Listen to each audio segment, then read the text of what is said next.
So we're back on this Singer Model 403, but again, this will go for 300 series, 400, 500, 600, etc. Now, this machine is capable of twin needle or double needle sewing.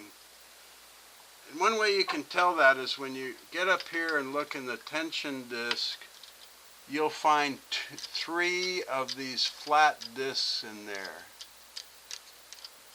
If it can only do single needle, there's only going to be 2 discs to pinch 1 thread. If there's 3 discs, that means it can pinch 2 threads, so therefore you can double needle. In this particular machine, you just put another single needle in. So I have my first single needle in, just like you always would, flat side to the back. Now I'm going to put another needle next to it.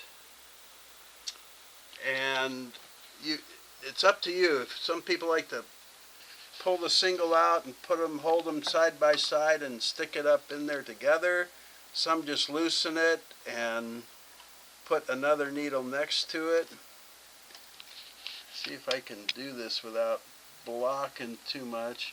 So I've got to open this needle clamp screw up,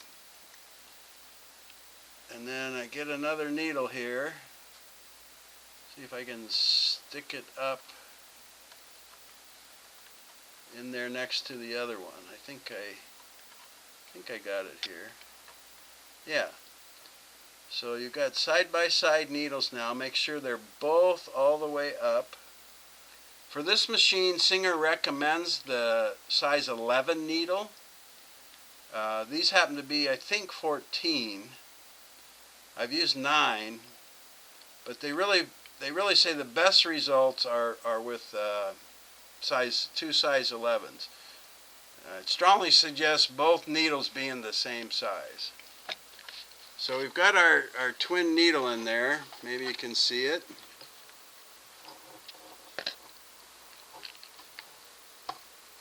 And we'll take another spool of thread. We'll start up here on the second pin. And we're going to come along the same way. Both of these just go in the top thread guide, just like the single needle. Both of them going to come down here and go behind, but now there's a difference. So I put my first thread behind disc 2 and 3. Now I want to put my second thread between 1 and 2. You can do it vice versa, but you need the thread in a separate, but the one thread between 2 discs. Can't double up on the thread here, it won't work. So I'm going to get some slack here. I'm going to hold this again. You pull the second thread up the same way on the tension spring. You hook it behind the same hook, just like that. So the only difference here is 1 thread between 2 discs. You can't put 2 threads between the same 2 discs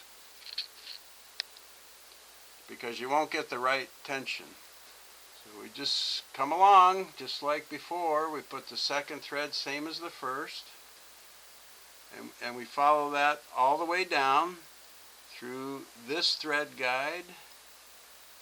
I'm going to drop my tension. Now it's dropping. So we come through this thread guide. We come to the bottom of the head thread guide.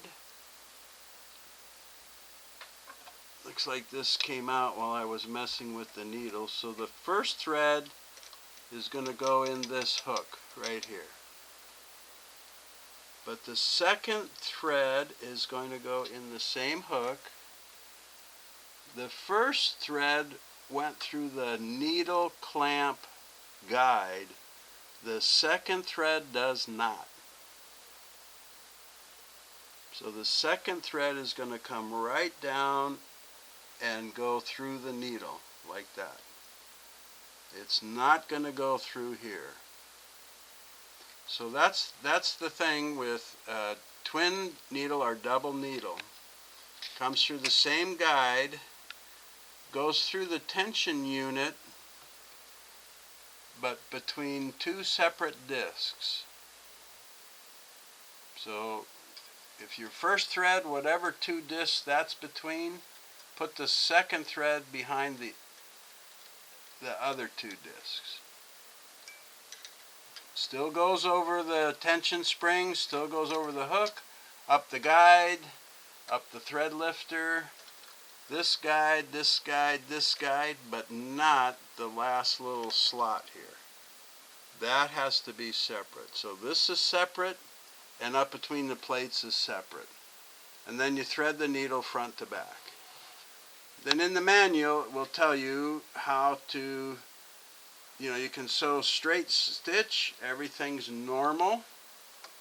You can sew zigzag in 2 or 3. You can do your pattern sewing. You can't do wider than 2 or 3 because you don't have space here for the needles. If you try and go a width of 4, your right needle's going to hit right here and snap in half. But that's all in the guide. This is just really to show you how to thread for double. In another video I'll do some double needle stitching and you can see. So that's twin needle or double needle threading. Thanks for watching.